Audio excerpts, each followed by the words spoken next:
तो भगवान के सखा श्री सुदामा जी मन में सोचते कि लाला पूरे दिन रूठो बैठो रे, कहा करूं या के काजे। तो श्री सुदामा जी ने पूरी जांच की, यशोदा मैया कैसे लाड़ करती हैं, कैसे प्रेम करती हैं, कैसे बुलाती हैं।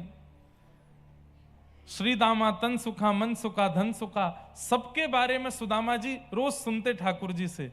और फिर सुनकर के श्री सुदामा जी ही कभी तन सुखा बन के आ जाते, कभी मन सुखा बन के आ जाते, कभी श्रीदामा की तरह बोलने लगते, कभी यशोदा मैया की तरह गोद में सुला लेते, कभी गुरुकुल में मक्खन चुरा करके लाते और यशोदा मैया की तरह अपने हाथ से पवाते, इतना स्नेह देते। ठाकुर जी के सुख का विचार किया सुदामा जी ने, इसलिए ठाकुर जी ने उनको अपना सखा बना लिया। बोले मेरा सबसे प्रिय सखा है।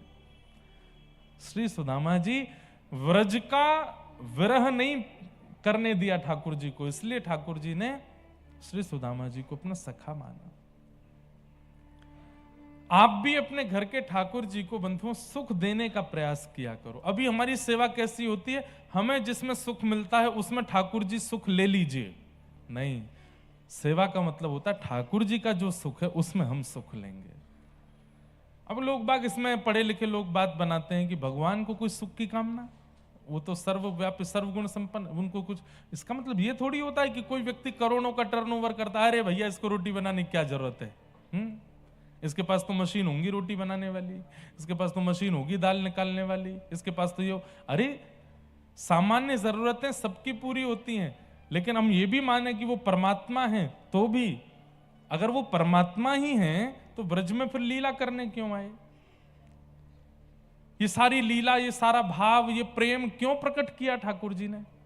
वो चाहते हैं कि हम उन्हें वह स्नेह, वह प्रेम, वह भाव प्रदान करें। जगन्नाथपुरी में साक्षी गोपाल भगवान है, वृंदावन से आए हैं यहां पर। एक तीर्थ यात्रा हुई और उस तीर्थ यात्रा में एक वयोवृद्ध की सेवा एक युवा करता था, और उस युवा की तीर्थ यात्रा जब पूरी हुई तो वयोवृद्ध ने युवा को वचन दिया, वो तुमने मेरी इतनी सेवा करी है कि गांव लौट करके मैं अपनी नातनी का ब्याह तुमसे कराऊंगा। अब उस युवा को तो ब्याह की इच्छा नहीं थी, लेकिन वयोवृद्ध ने कह दिया तो उसके मन में भी इच्छा आ गई, ठीक है मेरा ब्याह हो जाएगा। लौट करके जब वो लोग वापस आए उड़ीसा के किसी गांव में, तो उस युवा बालक ने वयोवृद्ध से कहा, आपने कहा था कि आप अपनी नातनी का ब्याह मुझसे कराओगे, करा दीजिए। हाँ हाँ मैं घर पे बात कर। अब घर पे जैसी बात की तो घर के सदस्यों ने सबने उस व्यक्ति को, अरे वो तो कुछ कमाता नहीं, वो तो ऐसे ही पड़ा रहता है, उससे अपनी बेटी का ब्याह करेंगे, ये करेंगे, वो सब ने मना कर दिया। तो बेचारे वृद्ध जो थे वो संकोच में आ गए, अब मैं क्या करूं, मैं तो उसको वचन दे चुका हूं। तो जब इतना प्रेशर पड़ा तो वयोवृद्ध ने भी मना कर दिया, भैया देखो हमने कोई तुमसे ऐसी वादा नहीं किया था कि हम नातनी का ब्याह करा ही देंगे। उस युवा ने कहा ब्याह मत कराइए, लेकिन सच तो बोलिए, आपने कहा था कि आप ब्याह कराओगे। और वयोवृद्ध भी अड़ गए, नहीं मैंने नहीं कहा था। पंचायत बैठी तो पंचों ने कहा भैया ये कह रहे हैं कहा था, तुम कह रहे हो नहीं कहा था, कैसे माने? कोई तीसरा था जो गवाही देगा कि इन्होंने कहा था? तो उस बालक ने बोला, हाँ व्रज वृंदावन में गोपाल जी का मंदिर था, गोपाल जी के सामने बैठ के इन्होंने मुझसे कही थी कि अपनी नातनी का ब्याह कराएंगे। गोपाल जी ने सुना है, गोपाल जी ने सुना है। सुन करके सारे गांव के लोग हंसने लगे, बोलो गोपाल जी का सुनना तो ना सुनने के बराबर है। लेकिन पता नहीं उस युवा के चित्त में कैसा विश्वास, गोपाल जी ने सुना है। पंचों ने भी हंस करके कह दिया, अच्छा तो ठीक है, तो जाओ गोपाल जी को बुला लो, वो आके अगर कह देंगे कि इन्होंने नातनी के ब्याह का कहा था तो हम तुम्हारा ब्याह करा देंगे। और पंच सारे वयोवृद्ध से बोले, अब गोपाल जी तो आने नहीं, तुम अपनी नातनी का कहीं कर दो ब्याह। वो बालक बोला, मैं आज ही निकल रहा हूं वृंदावन। पहुंच गया वृंदावन, और वृंदावन में श्री गोविंद देव जी का मंदिर है, रंग जी के मंदिर के पास, वहीं पास में ही गोपाल जी का वो मंदिर था। साक्षी गोपाल उनका नाम यहां आकर के पड़ा, वहां वो गोपाल जी थे। उस युवा ने जाकर के गोपाल जी को, हे गोपाल जी आपने सुना था, उन वयोवृद्ध ने आपके सामने वचन दिया था कि वो अपनी नातनी का ब्याह मुझसे करेंगे, आप मेरे साथ चलो, मेरे साथ उड़ीसा चलो, और वहां जाकर के सबको साक्षी दे दो कि कि हाँ उन्होंने कहा था आपका तो गुरुदेव ठाकुर जी घर बस गया, मेरा बस जाएगा।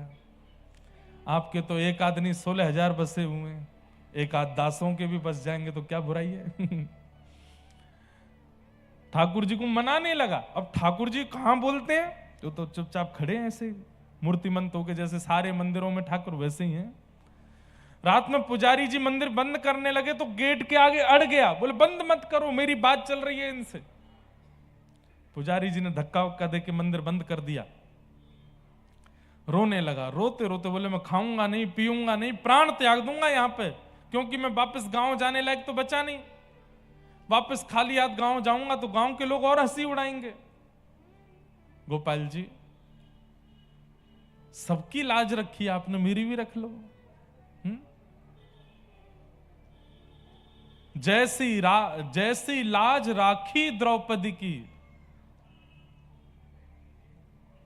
होन न दीन उघारी। जैसी राखी अर्जुन की, भारत युद्ध पछारी। ऐसी मेरी भी लाज रखो ना नाथ, चल दीजिए मेरे साथ। आधी रात का समय हो गया, रो रहा था, बिलख रहा था, कुछ खा पी नहीं रहा था, तो बंद मंदिर के भीतर से गोपाल जी बोल पड़े, ए पागल क्यों रोता है, कुछ खा पी ले, कहीं चला जा। बोले आप ही बोल रहे हैं ना अंदर से? बोले हाँ मैं ही बोल रहा हूं, मैं तुझसे ये कह रहा हूं कि भाई मैं कहीं आता जाता नहीं हूं, और ये कलिकाल चल रहा है, घनघोर कलयुग चल रहा है, मैं ज्यादा हिलता डुलता नहीं हूं, इसलिए तू चला जा, मेरे पीछे मत पड़, और तू जा, उससे बढ़िया कन्या से तेरा ब्याह हो जाएगा, और मैं हिलता डुलता नहीं हूं, कहीं आता जाता नहीं हूं, चला जा चा। रोता रोता बाहर से बोला, हिलते डुलते नहीं हो तो बोल कैसे रहे हो? जब बोल सकते हो तो हिल भी सकते हो, जब बोल सकते हो तो चल भी सकते हो। अब तो मैं और नहीं जाऊंगा, जब आप बोल सकते हो तो चल भी सकते हो, चलो मेरे संग। और रात भर हो गई। ठाकुर जी अंदर से ही बात कर रहे हैं। बोले तुम मुझे कैसे लेके जाएगा? बोले कि मैं व्यवस्था कर लूंगा, बैलगाड़ी में ले चलूंगा। अरे 1-1.5 महीना लगेगा पहुंचने में। तो बोले 8 बार भोजन करता हूं मैं दिन में, अष्टयाम भोजन लगता है मेरा। बोले मैं सब व्यवस्था कर दूंगा, चल दो मेरे साथ। इतना उसने प्रेम से पुकारा, अंत में वो बोल गया मुझे ब्याह नहीं करना है, लेकिन अब मेरे मन में इच्छा हो गई है कि मैं ठाकुर को ले जाऊं अपने गांव में जाके विराजमान, अब आप चल दो। ठाकुर जी बोले ठीक है मैं चल दूंगा, पीछे मुड़ के नहीं देखना, हा? जब भोजन कराना होगा तभी मेरे सामने आना। और अर्धरात्रि में ही ठाकुर जी वर्षों से वृंदावन में सेवा करा रहे थे, अचानक से निकल गए, बैलगाड़ी पे बैठ गए, बोले चल ले चल अपने प्रांत में, तेरे यहां विराजेंगे, वहीं रहेंगे। 8 बार भोजन करते हैं दिन में, और भोजन करते करते करते जो 1 महीना में पहुंचने थे 3 महीना में पहुंचे, इतना भोजन करते हैं। और जब चलते थे तो ठाकुर जी नृत्य करते हुए चलते थे, पांव के नूपुर बजते थे। जैसे ही उत्कल प्रांत में पहुंचे, समुद्री रेत उसमें जैसे ही चलने लगे तो ठाकुर जी के नूपुरों में धूल भर गई, तो आवाज नहीं आई, तो उसको लगा पता नहीं ठाकुर जी रुक गए क्या पीछे। जैसे ही पीछे मुड़ के देखा तो ठाकुर जी तो त्रवंग ललित श्याम सुंदर वहीं स्तब्ध हो गए। बोले अब नहीं जाऊंगा आगे। तेने पीछे क्यों देखा? बोले आपके नूपुर की आवाज ही नहीं आई मुझे। ठाकुर जी बोले वहां रेत भर गई है या हमारे ना आई। जय जय, बस 5-6 किलोमीटर दूर रह गया मेरा गांव, चल दो। ठाकुर जी बोले हम तेरे काजे 1000 किलोमीटर चल के आ गए, गांव बारे 5 किलोमीटर ना आ सके? उन तक कहते हैं यहीं आ जाएंगे। गांव में जाके हल्ला किया, बोले गोपाल जी आ गए, साक्षी देने गोपाल जी आ गए, इन्होंने कहा था अपनी नातनी का ब्याह मुझसे करेंगे, देखो साक्षी देने गोपाल जी आए। पूरा गांव इकट्ठा हुआ, आहा सबके नेत्र सजल हो गए। त्रिभंग ललित श्याम सुंदर मंद मंद मुस्का करके खड़े हैं और सबके सामने साक्षी दे रहे हैं। इन वयोवृद्ध ने मेरे सामने इस युवा बालक का हाथ पकड़ के साक्षी दी थी कि ये अपनी नातनी का ब्याह इससे करेंगे, अब आप इसका ब्याह करा दो और मैं अब स्तब्ध होकर के यहीं रहूंगा। और तब से पूरे नगर में महाराज ये बात सिद्ध हो गई कि यहाँ के गोपाल जी जगन्नाथ धाम की जो यात्रा करता है उसकी साक्षी लेते हैं, उसकी साक्षी करते हैं। कब देंगे साक्षी? मृत्यु के बाद जब हम लोग जाएंगे तो यमराज जी आएंगे, सबसे पहले सारा रजिस्टर खोल के दिखाएंगे और पूरा बताएंगे तुमने ये किया, जीवन में ये किया, इतना मांस खाया, इतना ये गलत काम किया, इतना ये सब किया, इन सब के बदले तुमको अब नरक जाना पड़ेगा। तब आप उनसे कह सकते हो, हे यमराज जी, हम जगन्नाथ जी गए थे, हमने वहां महाप्रसाद पाया था, हमने समुद्र स्नान किया था, नील माधव भगवान का दर्शन किया, नील चक्र का दर्शन किया। तब यमराज जी कहेंगे कोई गवाही है? उसी समय आप अगर स्मरण करोगे साक्षी गोपाल प्रभु का तो तुरंत प्रकट हो जाएंगे और यमराज जी को साक्षी दे देंगे, हाँ ये जगन्नाथपुरी आए थे, इन्होंने महाप्रसाद पाया था, नील चक्र का दर्शन किया था, इसलिए प्रसिद्ध हैं श्री साक्षी गोपाल प्रभु। तो ये बात मैं क्यों बता रहा हूं? ठाकुर जी, अब आप मानो कि वो तो परमात्मा है, उनको क्या आवश्यकता कि हम उनको सुलावें, उनको उठावें, उनको खिलावें पिलावें? कोई आवश्यकता नहीं है। पर जब प्रेम होता है तो अनावश्यक व्यक्ति के साथ भी प्रेम प्रकट किया जाता है। अब घर पे प्रधानमंत्री आ जाए, उसको चाय की कोई कमी है, उसको भोजन की कोई कमी है, लेकिन आपका भाव रहता है ये हमने बनाया है, प्रेम से पाइए ना थोड़ा सा। हमने कोई महाराज जी आ जाए, संत आ जाए, उनको कोई कमी है? सब कुछ है उनके पास, पर फिर भी आप अपने प्रेम के अधीर होकर के दक्षिणा भी देते हो, माला भी पहनाते हो, सौल भी उड़ाते हो, कुछ खाने को भी देते हो, चाय की भी पूछते हो। ये प्रेम ही तो है। ऐसे ही ठाकुर जी के पास कोई कमी नहीं है, पर हमारा प्रेम है कि हम उनको देवें, हम उनको सुलावें, निलावें, उठावें, सब क्रिया करावें। क्या पता वो इतने रीझ जाएं हमसे, इतने रीझ जाएं जैसे सुदामा से रीझ गए, और रीझ करके कभी हमें स्वीकार कर लें। बस इसीलिए तो हम सब प्रेम लक्षणा भक्ति का मार्ग चुन रहे हैं। खूब भाव से सेवा करो। आपके सुख से ठाकुर जी विराजे नहीं, ठाकुर जी के सुख से आप विराजो। एक नियम बना लीजिए, रात्रि में कई बार मैं तो लेट हो जाता हूं, रात में 8:30 बज जाते हैं, फिर मैं घरों में गया तो लगभग सबके ठाकुर जी के दर्शन करने पहले घर में ठाकुर जी के दर्शन करता हूं। तो मुझे तब तो मैं नहीं बोल पाया, लेकिन आज बोल देता हूं। अब हम आए थे 10 बजे, 10:30 बजे, किसी के घर पहुंचे 12 बजे, ठाकुर जी तब तक जग ही रहे थे। ये नहीं करना है। 2 चीज का नियम बना लीजिए। एक तो सुबह ठाकुर जी की मंगला, चाहे मैं कहता हूं 4 बजे नहीं करो, 6 बजे करो, 7 बजे करो, 8 बजे, 9 बजे करो, पर वो समय से होनी चाहिए। 9 बजे मतलब 9 बजे। कल हम क्रिकेट खेलने चले गए तो वहां महाराज जी बोले एक मैच और, एक मैंने कि महाराज जी सेवा है ठाकुर जी की, तो बोले नहीं एक और खेल। तो फिर हमने अपने पंडित जी को भेजा कि आप जाके ठाकुर जी की सेवा करो, 9 से ऊपर नहीं जाना चाहिए। रात्रि में शयन का भी नियम रखो। भले ही महाराज जी 12 बजे आ रहे हैं, महाराज जी आके भोजन पानी करके चले जाएंगे, ठाकुर जी का शयन 8:30 होना है तो होना है। आप कहेंगे इसके पीछे कारण क्या है? कारण सुनो। हम लोगों का, हम तो मानव हैं, हम भी समय बांटते हैं सब में। ऐसे ठाकुर जी ने भी सबको समय दिया होता है, ठाकुर जी का भी समय बटा होता है। ठाकुर जी कहते हैं कि भाई मेरी 8:30 बजे वाके घर पे शयन आरती होगी, वाके बाद में तेरे पास आ जाऊंगा। अब आप 8:30 के 8:45 बजाते हो, 8:45 के 9 बजाते हो, 9 के 9:30 बजाते हो, तो अगले दिन से ठाकुर जी आना बंद कर देते हैं कि भाई ये बहुत विलंब करते हैं, मुझे अन्य भक्तों को समय देना है और ये समय से सेवा करते नहीं है, समय से प्रसाद पवाते नहीं है, समय से कोई ध्यान रखते नहीं है। इनके यहां पे मेरी मूर्ति विराजेगी, मैं नहीं विराजूंगा। मूर्ति में प्रतिष्ठा वैदिक मंत्रों से भी ज्यादा भाव से होती है।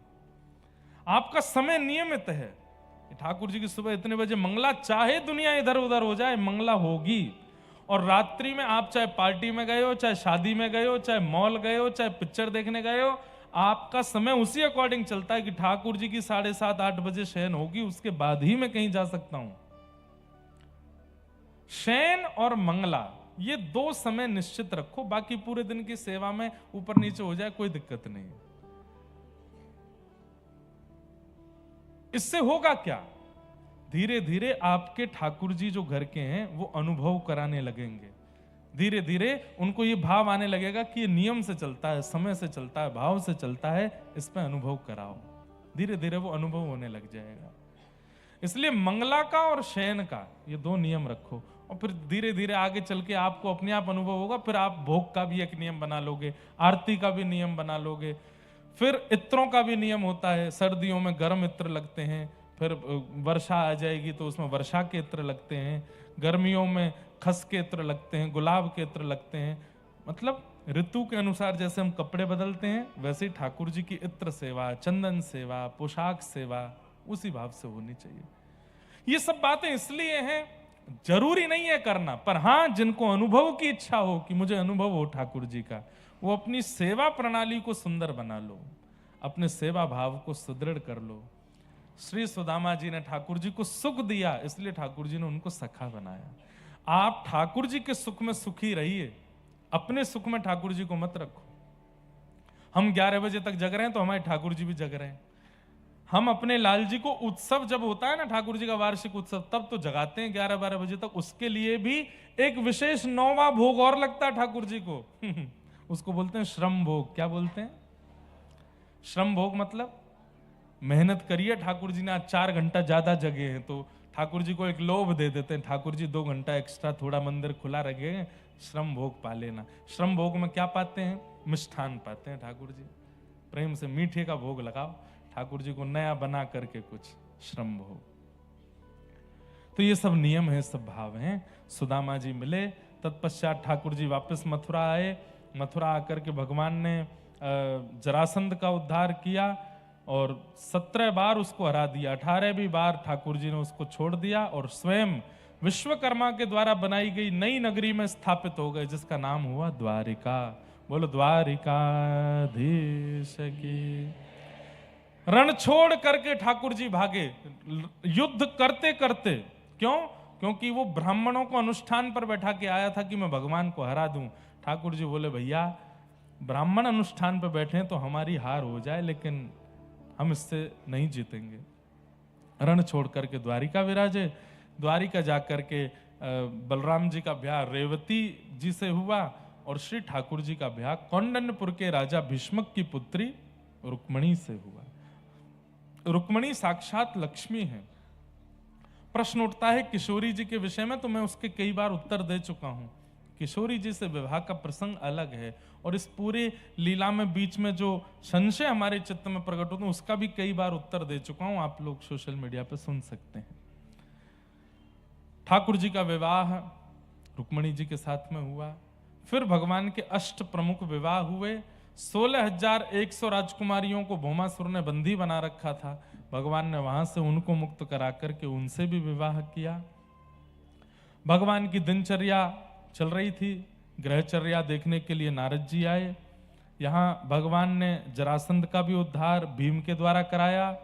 राजसूय यज्ञ में अग्र पूजा करने के लिए ठाकुर जी गए, अग्र पूजा कराई और वहां जाकर के शिशुपाल का वध किया। तत्पश्चात ठाकुर जी सुदामा जी मिलने के लिए आए। भगवान ने सुदामा जी के साथ में परम पावन भेंट की।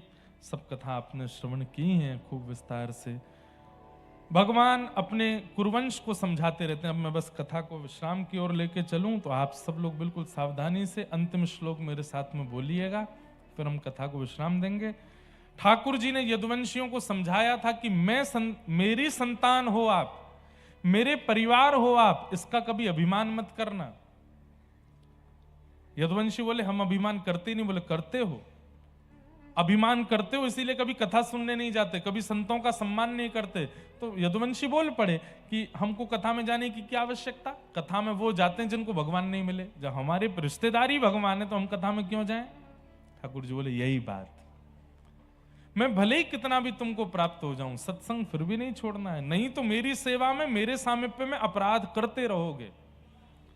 संतों का अपमान कभी मत करना, कथा का अपमान कभी मत करना। लेकिन यदुवंशी नहीं मानते भगवान की बात। बंधुओं, इसलिए ठाकुर जी से प्रार्थना करो कि आपको कभी अति बल ना मिले। व्यक्ति को जब भी अति बल मिला है, चाहे धन के रूप में, चाहे रूप के रूप में, चाहे साम्राज्य के रूप में, चाहे पहचानों के रूप में, व्यक्ति अभिमानी हुआ ही है। अति बल नहीं मिलना चाहिए। एक प्रकार से मैं कह दूं तो कोई अतिशयोक्ति ना हो, किसी व्यक्ति को यदि अति बल दे देते हैं ना ठाकुर जी, हर प्रकार का बल, उसके खूब सारे कॉन्टैक्ट्स हैं, खूब सारे उसके लोग हैं, खूब उसके पास में जन बल है, धन बल है, बाहुबल है, रूप बल है। इसका मतलब ठाकुर जी उसका पतन कराना चाहते हैं, इसीलिए अति बल देते हैं। लेकिन जिसको ठाकुर जी चाहते हैं कि ये सधे, उसको थोड़ा अपूर्ण रखते हैं, उसको थोड़ा खाली रखते हैं।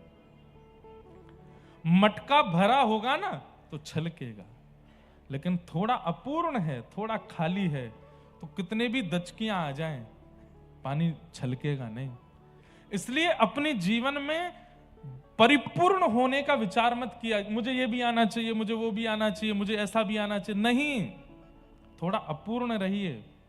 थोड़ी अपूर्णता अच्छी है, और अपूर्णता से कुछ हो चाहे नहीं हो, एक काम होता है, अभिमान नहीं आता व्यक्ति के चित्त में। हां भाई, नहीं हम सर्वगुण संपन्न, आपको स्वीकार हो तो स्वीकार करो, नहीं हो तो बिल्कुल मत करो। हमें सर्वगुण संपन्न बनना भी नहीं है, क्योंकि जो सर्वगुण संपन्न है कहीं ना कहीं उसके अंदर अहम भी होता है, और अहम भगवत प्राप्ति में दोष है, भगवत प्राप्ति में कहीं ना कहीं रुकावट है। इसलिए थोड़े थोड़े अपूर्ण सब जगह रहिए। पढ़ाई बहुत अच्छी करनी आती है, जो पढ़ते हो याद हो जाता है, तो कुछ कुछ चीजों को थोड़ा ऐसा भी रखो कि जो याद नहीं करो, नहीं तो किताबी कीड़े बन जाओगे। भोजन बहुत अच्छा बनाना आता है तो कभी कभी नींबू वगैरह ज्यादा डाल दिया करो, नहीं नजर लग जाएगी भोजन को। गाड़ी वाड़ी चलानी आती, कभी कभी गड्ढे वड्ढा में गिर दो, एक आध व्यक्ति को स्पर्श तो कर ही दो। स्पर्श ही करना, उड़ा मत देना। थोड़ी अपूर्णता अच्छी है, थोड़ी अपूर्णता अच्छी। अब मुझे कोई बोले, महाराज जी भागवत कथा आप सुना देते हैं, भक्तमाल भी सुनाते हैं, मानस जी की राम कथा भी थोड़ी बहुत, अब वाल्मीकि सुनाऊं। मैंने कि कहीं तो अपूर्ण रहने दो मुझको, नहीं तो फिर पता है क्या होता है, सब कुछ आने के बाद आप दोष ही देखते हो दूसरों में। अरे ये इसको नहीं आता, इसमें तो हमने पढ़ा है, ऐसा लिखा वहां तो ये ऐसा कर रहा है। बुद्धि गर्विष्ठ, रूप गर्विष्ठ, यौवन गर्विष्ठ, और ये गर्विष्ठता ही भगवत मिलन में बाधा बन जाती है। इसलिए थोड़ा अपूर्ण रहिए, भक्ति में भी अपूर्ण रहो। आप पूरे सूरदास नहीं बन सकते, पूरी मीराबाई नहीं बन सकते, पूरे तुलसीदास नहीं बन सकते। हाँ प्रयास करो, पर पूर्णता पे मत। पूर्णता जैसी लग रही हो पूर्णता आने वाली है, रुक जाओ। पूर्ण नहीं होना है, परिपूर्ण नहीं होना है। तो अब ये मैंने कह दी है बात, इस पर चिंतन कीजिएगा, इस पर मनन कीजिएगा कि क्या बात थी, क्यों कही गई। महाराज जी अभी बोले कल मैं कुछ क्या आया वो रात तक सोचते रहे। हमने क्या कहा था कि प्रेम शब्द का विषय नहीं है, ये तो है ही है, और जो बोल दिया जाता हो, जो बता दिया जाता हो, वो कुछ और था, प्रेम तो नहीं था। पति ने अगर पत्नी के पूछने पर बता दिया कि तुम क्यों प्रेम करते हो, और पति ने बता दिया मैं इसलिए प्रेम करता हूं, इसलिए प्रेम, तो समझ जाना प्रेम है ही नहीं। उत्तर यही मिलता हो, पता नहीं क्यों प्रेम करते हैं, आज तक पता ही नहीं चला, तो समझो ये प्रेम है। ये शब्द नहीं है, अक्षर नहीं है, वाक्य नहीं है, विचार नहीं है बताने को, वो प्रेम है। तो थोड़े अपूर्ण रहिए, परिपूर्ण मत बनिए। यदुवंशियों को परिपूर्णता का अनुभव होने लगा। अरे कहां तक कहें, भगवान को निमंत्रण आता था कि हमारे घर पधारिए, ठाकुर जी बोलते मैं तो बहुत व्यस्त हूं, तो बाहर जाके यदुवंशी कहते हम भगवान के परिवारी हैं, वो नहीं आ रहे तो हम आ जाएंगे, तो हमारा सत्कार करना। और यही अभिमान उन यदुवंशियों के नाश का कारण बन गया। बंधुओं, मेरे मन में बातें तो बहुत आती, पर मुझे समय दिख जाता है। एक बात और कह दूं, प्रभु श्री राम ने जब रावण के साथ युद्ध किया था, उस समय समस्त वानरों को राम जी ने अपने समान बल प्रदान कर दिया था।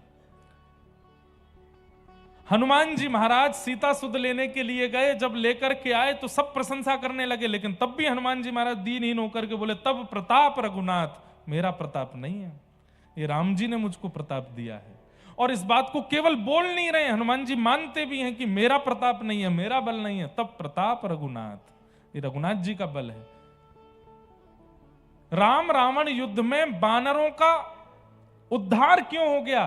क्योंकि राम रावण युद्ध हो जाने के बाद जब राम जी वापस अयोध्या आए, प्रत्येक वानर ने जाकर के राम जी से कहा ये बल आपने हमको दिया था कि हम रावण की सेना से लड़ पाए, अब इस बल को हमसे वापस ले लीजिए, इस बल की हमको आवश्यकता नहीं है। लेकिन यदुवंशियों को बल दिया ठाकुर जी ने, ठाकुर जी को वो बल वापस नहीं किया, बल्कि उस बल का अभिमान किया। अरे हम भी योग्य, हम भी श्रेष्ठ हैं। सब यदुवंशी भी चतुर्भुज थे भगवान की तरह, सब यदुवंशी भी सुंदर हैं भगवान की तरह। ठाकुर जी बोले सर्वगुण दे, ये भगवान हमको सिखाने के लिए कि देखो परिपूर्ण बना दिया इनको मैंने, तो अपने नाश का कारण इनकी परिपूर्णता ही बनेगी। वही हुआ। कभी कथा नहीं सुनते, कभी सत्संग में नहीं जाते, कभी किसी संत महात्मा को प्रणाम नहीं करते थे। बोले हम यदुवंशी हैं, भगवान के वंशज हैं, हम द्वारिका में रहते हैं, क्यों करें। ठाकुर जी के समझाने पर भी जब नहीं माने, तब एक दिन बुद्धि विकृत हुई और भगवान के पुत्र शाम्ब को साड़ी पहना करके संतों के पास ले गए और बोले नई बहू आई है द्वारिका की, बताओ इसके गर्भ में लाला है कि लाली। संतों ने दिव्य दृष्टि से देखा, अरे दुष्टों, भगवान के पुत्र को साड़ी पहना के लिए आए हो हमारी परीक्षा लेने के लिए, जाओ इसके गर्भ से लोह पिंड जन्म लेगा जिससे पूरा यदुवंश नष्ट हो जाएगा। लोह पिंड को घिस करके समुद्र में डाल दिया, वो एरका नाम की घास बन गया।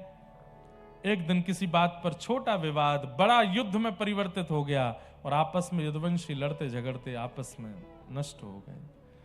भगवान ने दाऊ दादा से कही, दाऊ दादा अब आप भी जाओ क्षीर सागर में प्रविष्ट हो जाओ, मैं भी वैकुंठ जाने की योजना बनाता हूं।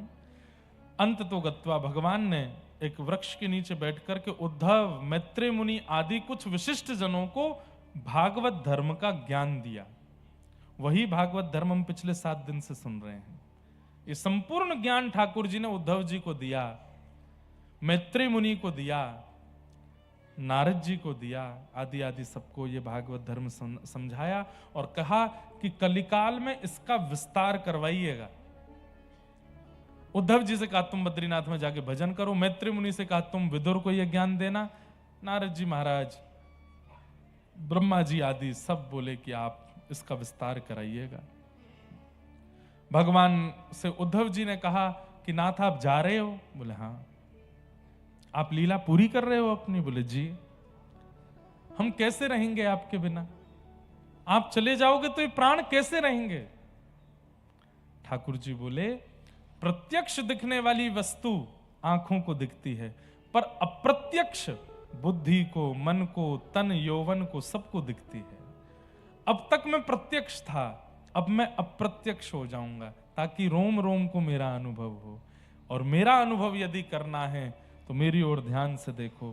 ठाकुर जी एक ज्योति में परिणत होकर 7 बार आकाश में भ्रमण किए और तिरोधाय प्रविष्टो यम श्रीमद् भागवतार्णवम, ठाकुर जी श्रीमद् भागवत में आकर के विराजमान हो गए।